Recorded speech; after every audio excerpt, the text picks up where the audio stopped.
The Realme GT Pro series returns with another high-performance package that will now be going global. We have the GT7 Pro here with a super bright display, ginormous battery, the fastest chipset available on an Android, and even an underwater camera mode. Just like a certain Vivo we encountered a while back, the Realme GT7 Pro carries not only the usual IP68 rating, but also an IPX91 for some extra tight sealing against pressurized steam jets. So with that level of water protection, Realme figured it could go ahead and market the GT7 Pro as an underwater camera with a dedicated mode to cater to the specific conditions. What came first is unclear, the underwater mode or the ultrasonic fingerprint sensor, but there's an ultrasonic fingerprint sensor on the GT7 Pro and it does come into play for underwater shooting. It's a welcome development on the ground too. The GT7 Pro is admittedly not the best camera phone out of the water. Its hardware is somewhat of a downgrade compared to the GT5 Pro. Still, with a reasonably well-spec'd main camera and a not-too-bad 3x telephoto,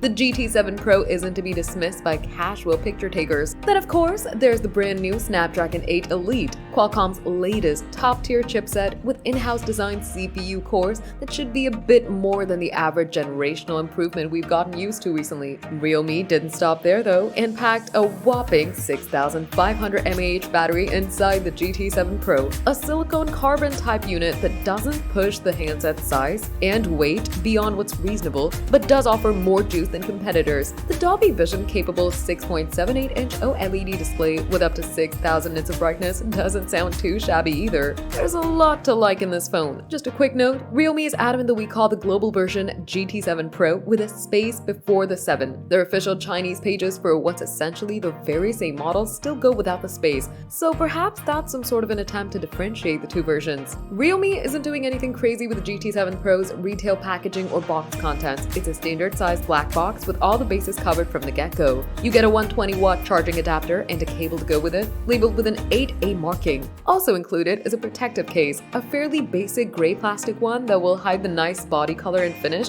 but will provide some shielding. It may be a relatively regular-looking handset, but Realme's made sure to have something extraordinary going for it when it comes to design and build. The phone carries the sort of standard IP68 rating for dust and water resistance, but also has the IPX9 label, so it should be good against some steam pressure jets. But better yet, it can be used underwater down to 2 meters, as in, not just it should be able to survive a dunk, but rather Realme's actively encouraging you to do so. The phone uses a standard upmarket glass and aluminum construction. The global variant relies on Gorilla Glass 7i for the display and Panda Glass for the rear. The international GT Pro comes in one of 2 colorways, Mars Orange and Galaxy Gray. There's also a white option that remains a China exclusive sadly. The China-only GT5 Pro had a faux leather variant, but the Global 6s didn't, and neither does the GT7 Pro.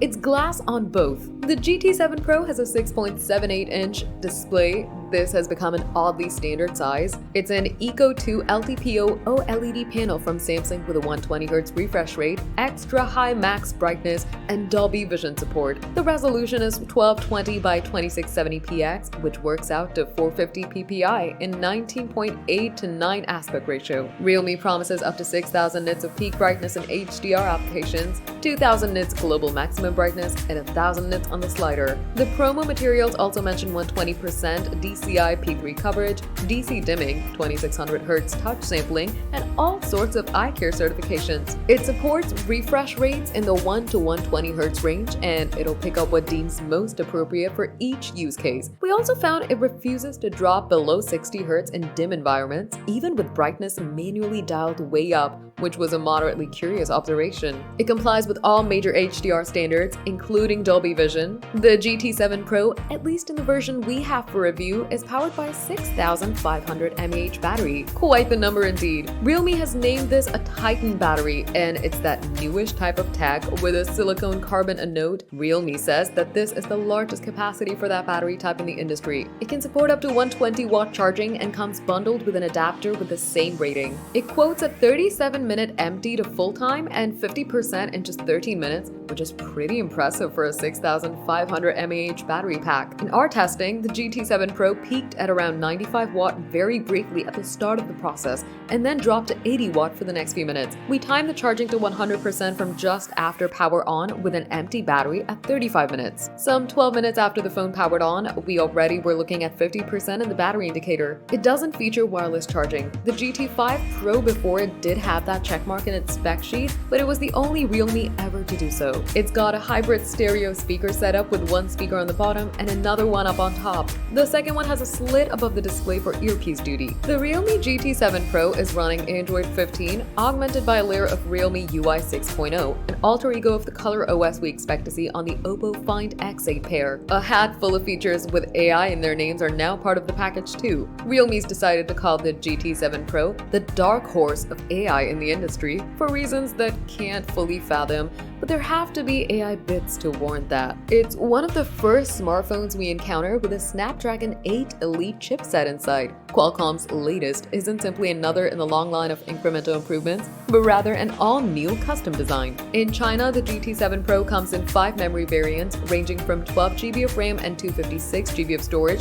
to 16GB of RAM and 1TB of storage. As best as we can tell, international GT7 Pros will exist in 12GB 256GB and 16GB 512GB trim levels. Its camera bits are in fact a step back from the GT5 Pro. 3 out of 4 sensors are now smaller. The main camera and the telephoto have been downgraded from one 1.43-inch and one 1.56-inch imagers of the previous GT Pro to a one 1.56 and one 1.95-inch setup here. The ultrawide, on the other hand, remains unchanged. As for selfies, the GT7 Pro gets a 16-megapixel sensor in place of the GT5 Pro's 32-megapixel unit. The Realme GT7 Pro goes above and beyond on the fundamentals like battery life and display quality. The latest Qualcomm top-tier chipset is also among the GT7 Pro's key selling points, as is the extra tight water sealing that appears to be the hot new thing in the industry. It's nice that Realme is making the GT7 Pro available to the world. That way, we can go ahead and recommend it.